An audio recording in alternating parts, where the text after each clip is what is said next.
Hi guys, I just wanted to do a general intro for this week's energy readings. I've struggled all week trying to do these readings actually, no matter what deck I used, no matter what spread I used, I just wasn't happy. There was something every time that wasn't right.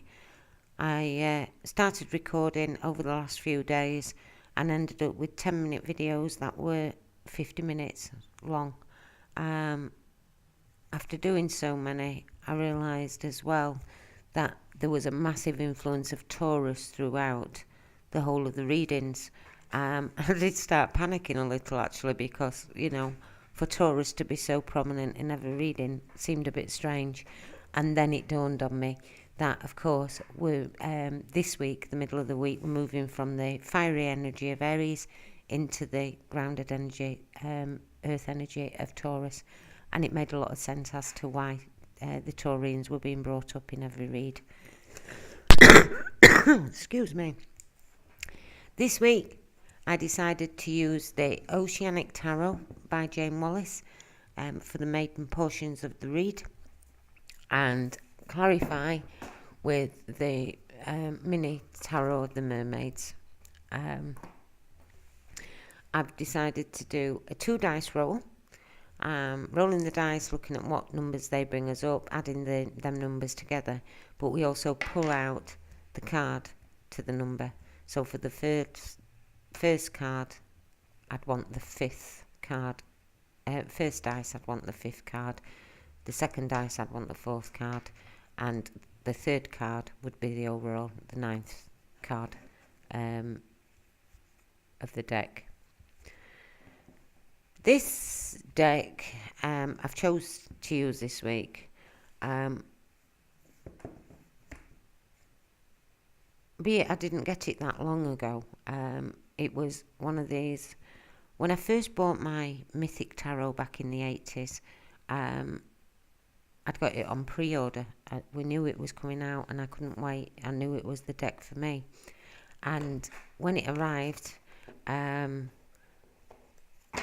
it became public knowledge that a couple of the cards had been misinterpreted and positioned wrong. And it was very rapidly taken out of production and taken out of print. I did love the deck and I persevered with it. And the misprints, the misplacements, as I like to say, I learned to work around and put both options in. In them very early stages of learning, it was about what I'd physically made myself learn about the cards and what I'd taught myself from readings, where now it is very intuitive and just what comes to me. So I don't depend, and I don't really see a lot of the changes. I just know I read these energies as I see them now. I've had lots and lots of decks over the years, plenty of decks where I've picked up and I've tried to get along with and ended up passing along. But not very many decks where I feel I've got to have. And when I saw this Oceanic Tarot, this was one of them. I thought, that is perfect for me. I'm a Pisces. I am a mermaid. So the Oceanic Tarot will be the perfect set for me. I was so excited about it coming. And again, when we got this one home, I realised that this has misplacements just like the Mythic Tarot. There's a couple of major arcana where Justice and the Strength card have been reversed in their positioning, and a couple of minor changes to interpretations on a few of the minor cards. But if I come across these within your reading, I will be explaining it again, just in case you don't watch this reading, this introduction. So we will end up with a 3-card reading at least, and maybe 3 clarifiers on the top. I think I've managed to keep each video to about 15 minutes, which is a good time space for me. For weekly readings anyway, with the amount of personal commitments I do have. to do this on a weekly basis, and I do need to be looking at them sort of numbers. If there's anything that resonates and you want to look more into them, I'm always here. I'm quite happy to do that. As always, I've only pulled out the very first initial things that come to mind,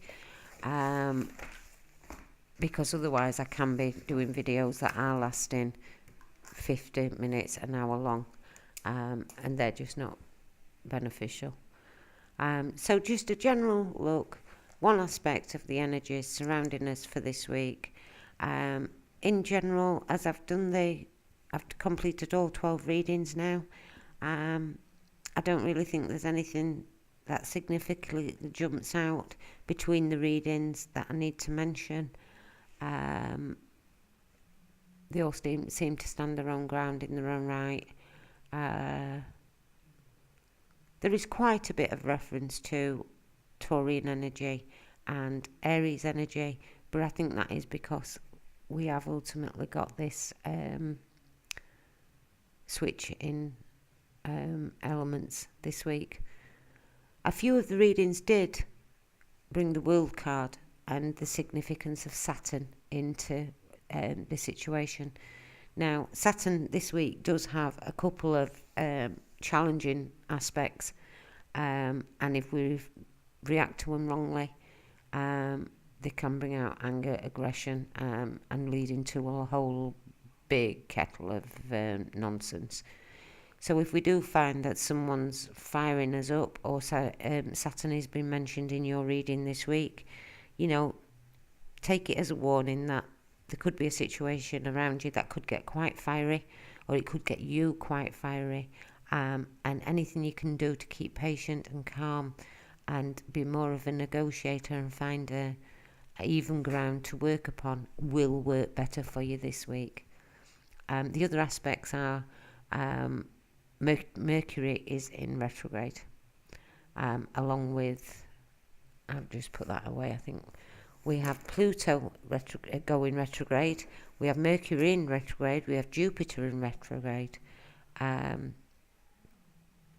So there's a lot of energy on reflection and looking back, or things returning for the next few weeks. Mercury retrograde can be a big pointer to technology and communications not being clear.